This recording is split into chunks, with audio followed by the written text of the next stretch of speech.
How do I know it's true? In 30 years of ministry, that is probably one of the most prevalent questions that I've received. And I would receive it at various times. Sometimes it would just be in a normal conversation.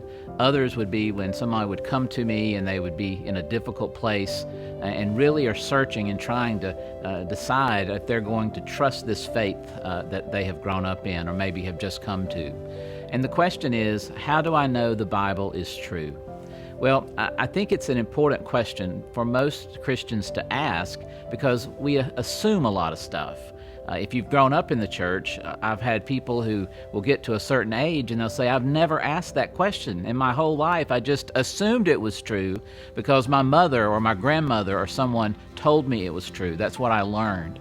Well, over the past, especially 15 years of my life, I've really spent a lot of time in apologetics. Now, apologetics is just a fancy word for defining how you defend what you believe.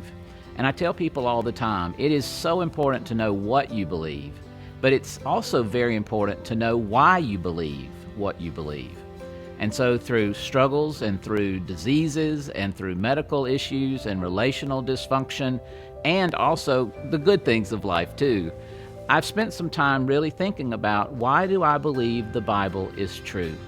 So over the next few sessions, we're going to talk about those reasons that I know I can trust the Word of God. Now, here's the final thing I want you to think about, though. Not only how do we know it's true, but have you really thought about what if it is true? What does that mean for how we make decisions, for our relationships? What does it mean for the way that we just view the world? Well, these questions are very important, and they will change your life, and they'll change the way you do life. I'm Shane Stanford, and this is my Servant School course.